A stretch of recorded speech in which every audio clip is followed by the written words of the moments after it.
I was 17 years old when I learned exactly what I was worth to my mother. Not in the way teenagers usually figure that out, through a missed recital or a forgotten school play. I learned it on a Tuesday night in October, lying on a hospital gurney, when a doctor told my mother I needed emergency surgery within the hour, and she said, "Can this wait until tomorrow? I already have dinner reservations. I want you to sit with that for a second." Dinner reservations. My name is Sofia. I'm 28 now, and I still have a scar along my left side that tightens when the weather gets cold. Every winter, it reminds me of that night. But it also reminds me of that night. But it also reminds me of what came after, and that part, I wouldn't trade for anything. Let me take you back to the beginning, because you need to understand what my family looked like before that night, to understand why what happened was so devastating, and why what came after changed everything. My parents divorced when I was 6. I barely remember them together. What I do remember is my father's laugh, this big, warm sound that filled whatever room he was in. He died when I was 9. Aneurysm. There one morning, gone by afternoon. After that, it was just me and my mother, and then when I was 10, it was me, my mother, and my stepfather, Derek. Derek wasn't cruel, not exactly. He was just indifferent to me in the specific way that men are indifferent to children that aren't theirs. He looked through me at dinner. He forgot my name sometimes, calling me "hey" or "your daughter" when speaking to my mother. He wasn't a villain. He was just a wall. My mother, though, my mother loved Derek with the kind of intensity that left no room for anything else. She'd always been a woman who poured herself completely into whoever she was focused on. And after my father died, that focus locked onto Derek like a searchlight.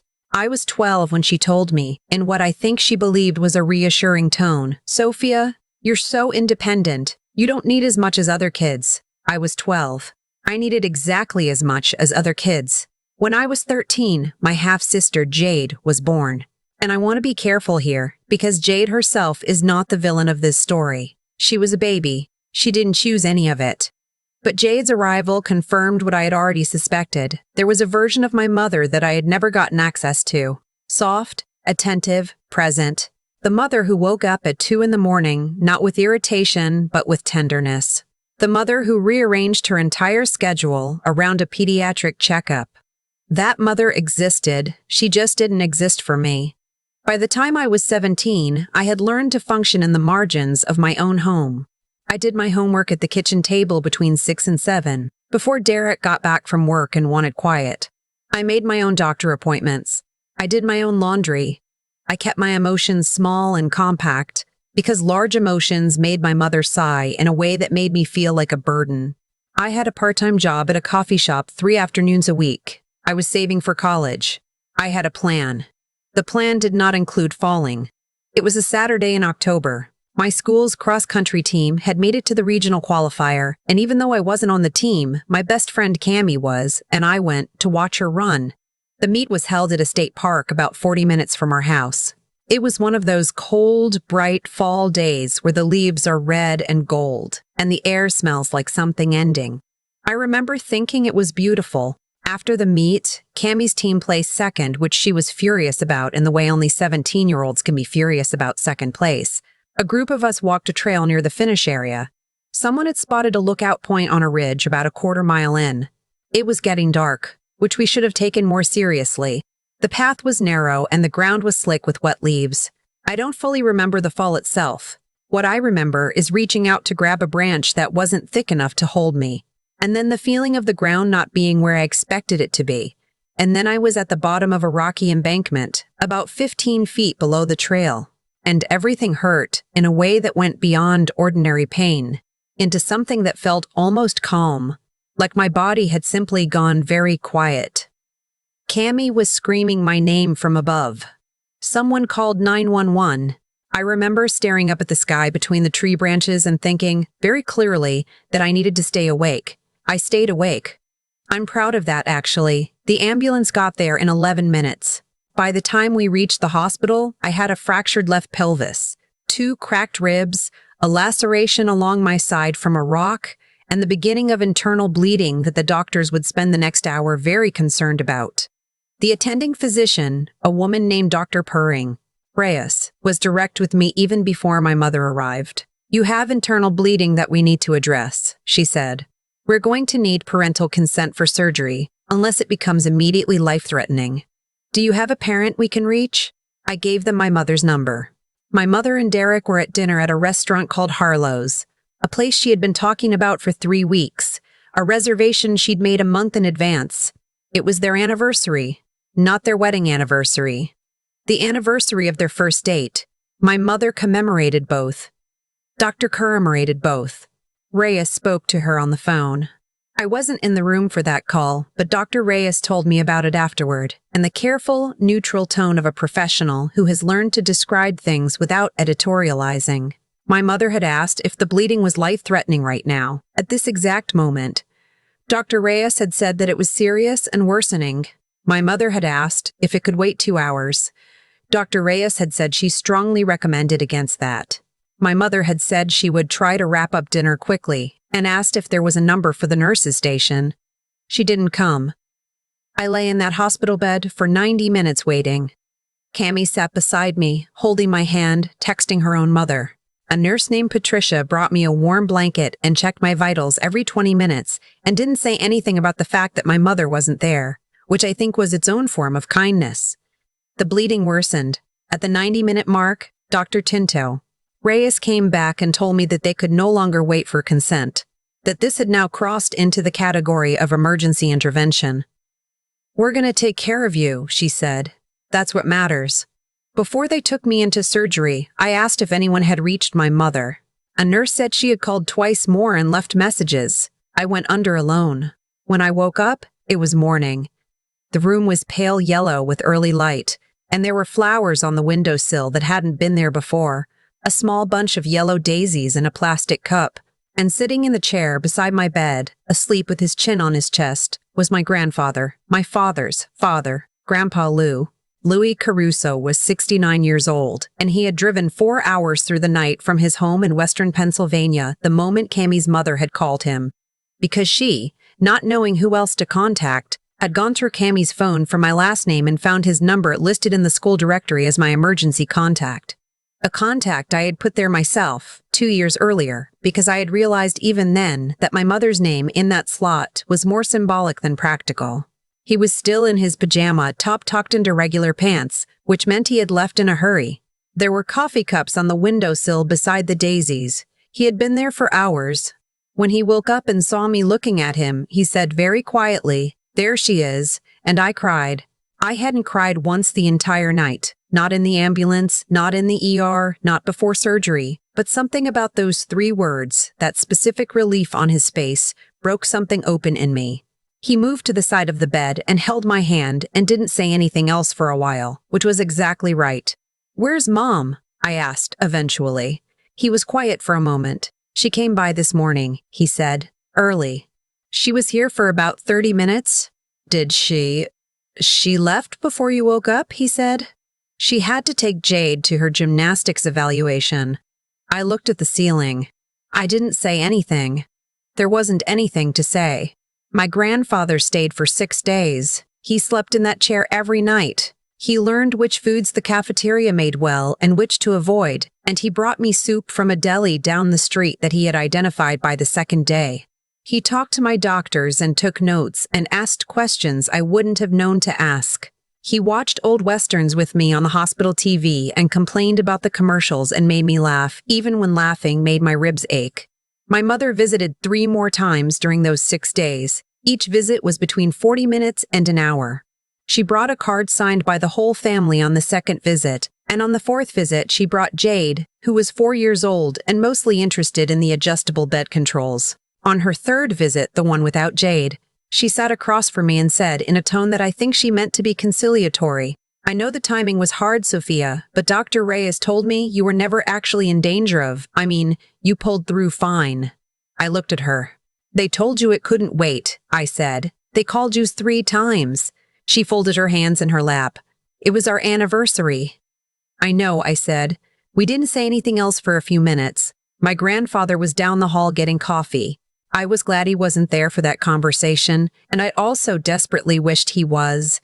When she left that day, she hugged me carefully around my injuries and said, "I'll see you when you're home." She said it the way you'd say it to a houseplant you were mildly fond of. What I didn't know then, what I wouldn't find out until 2 days before my discharge, was what had been happening outside my hospital room while I was lying in it. My grandfather had made some calls. I found out because Dr. Furs Reyes asked to speak with me privately on my 5th day, and she closed the door and she sat down with the expression of someone who is about to say something carefully. "Your grandfather has been in contact with the hospital's patient advocate," she said, "and with a family attorney he retained 2 days ago. I want you to be aware of that, and I want to ask you directly, how are you doing? Not physically, in general." I told her the truth. I told her about the 3 calls. I told her about dinner reservations. I told her about the anniversary. I told her about arriving home at 16 and 14 and 13 and 14 and what that had been like. I don't know why I told her all of it. Maybe because she asked. Maybe because I'd been in that room for 5 days and things were loosening in me. She listened without interrupting. When I finished, she said, "I'm glad your grandfather is involved." My grandfather came in an hour later and sat down in his chair and looked at me in the way he had, directly, without flinching, and said, "I need to tell you some things, and I need you to hear them clearly." He told me that he had spoken with an attorney about the question of medical neglect, that the attorney had advised that what had occurred documented refusals to consent, documented delays, documented calls, created a potential basis for a dependency petition, which could result in a change of guardianship, that he did not want to do anything without my knowledge and agreement, that this was my life and my decision. "What I want," he said, "is for you to be safe and to know that someone is paying attention. If you want me to step back, I'll step back. You're 17. You're almost an adult anyway. But if you want me to move forward, I said. I said it immediately, without hesitation. And then I waited for guilt to arrive, and it didn't. What followed was not a dramatic courtroom scene. Real legal processes rarely are. It was documents and meetings and phone calls and a conversation with a social worker named Ms. Mayers Briggs, who asked me very specific questions in a very calm voice and wrote down everything I said. It was my mother, informed of the petition, calling me twice and leaving voicemails that started with, "I cannot believe you would do this to our family," and ended with, "I hope you know this is going to affect Jade." That second part was the one that almost got to me. Jade, 4 years old with her gymnastics evaluation and her adjustable bed controls. I spent 2 nights worrying about what this did to her understanding of the world before my grandfather said gently, "Jade has 2 parents who are present and functioning. You having a safe guardian does not take anything away from Jade." He was right. I knew he was right. I also knew that knowing something is right and feeling it is right are 2 different things, and that gap is where guilt lives. I just had to keep walking through it. The hearing was in January, 3 months after the accident. I was present. My mother was present with her own attorney. Derek sat beside her in a gray suit and stared at the table. The judge was a woman in her 50s who read through the documents with the focused expression of someone who does not miss things. My mother's attorney argued that the incident had been a judgment call made under stress, that my mother had arrived at the hospital that same night. He did not specify the time, and that I had excellent medical outcomes. The judge asked my mother directly, "When the physician told you your daughter's internal bleeding was worsening and she recommended against waiting, what was your reasoning for not going to the hospital at that time?" My mother said, "I assessed the situation and felt that she was being taken care of by medical professionals." The judge looked at her for a long moment. Then she looked back at the documents. Temporary guardianship was granted to my grandfather that day, with a review scheduled for 6 months out. My mother was required to complete a parenting evaluation. Derek was cited separately for his role in what the court termed a pattern of supervisory absence, something the social worker's report had addressed in detail, drawing on the 2 years of documentation my grandfather's attorney had assembled. My medical appointments attended alone. My signed permissions for school events, my emergency contact designation. It turned out I had been documenting my own neglect without knowing I was doing it, simply by being the one who showed up for myself when no one else did. I moved into my grandfather's house in February. He had the guest room already set up. Not like a guest room, like a real room. There was a desk by the window for studying. There were hangers in the closet. There was a small bookshelf with a mix of his old westerns and some new books he had clearly bought recently and placed there hoping I'd find them. One of them was a collection of poetry. I didn't even know he liked poetry. I sat on the edge of that bed and looked around that room and felt something I hadn't felt in years, maybe ever, the particular sensation of being expected, of someone having prepared a space for you before you arrived. "The bathroom is down the hall," my grandfather said from the doorway. "The hot water takes about 40 seconds to warm up, and I make coffee at 6, but if you want to sleep later, I can make it quieter." "I wake up at 6, I said. He nodded, satisfied, like this confirmed something. "Good," he said. "I make eggs on Sundays. I finished my senior year from his house. I drove 40 minutes each way to stay at the same school because I didn't want to uproot Cammie, who had held my hand in that hospital and whose mother had made the call that started everything. I graduated in June with honors. My grandfather sat in the third row and clapped too loud and didn't care even slightly. My mother attended graduation. She sat on the opposite side of the auditorium. We made eye contact once, briefly, and then looked away. Jade was there too, in a yellow dress, and when the ceremony ended, she found me in the crowd and hugged my legs and said, "Sofia, you have a hat." I told her the hat was called a mortarboard, and she thought that was the funniest word she'd ever heard. I don't have complicated feelings about Jade. I have uncomplicated love for her and a clear understanding that loving her and forgiving my mother are two separate things. The 6-month review came and went. Guardianship was made permanent. My grandfather was my legal guardian on paper, which felt significant even though I was nearly 18 by then. "It's the principal," he said, and I agreed. My mother completed her parenting evaluation. I don't know what it concluded. We have had limited contact since then. Some holidays, some texted updates, a brief phone call when Jade started kindergarten. She has never directly apologized. She has once said, "I know things could have been handled differently," which I took as the closest she could get, and I tried to receive it as the olive branch it probably was, even if it didn't look like one from where I was standing. I'm 28 now. I have an apartment in Columbus, a job I care about, friends who know my whole story and still answer the phone when I call. I visit my grandfather most months. He is 79 and still makes eggs on Sundays and still complains about commercials and has recently discovered that he likes audiobooks, which he listens to on his porch in the evenings.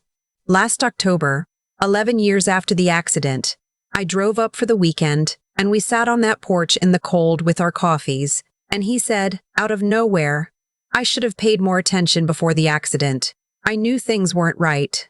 "You didn't know," I said. "I had a feeling."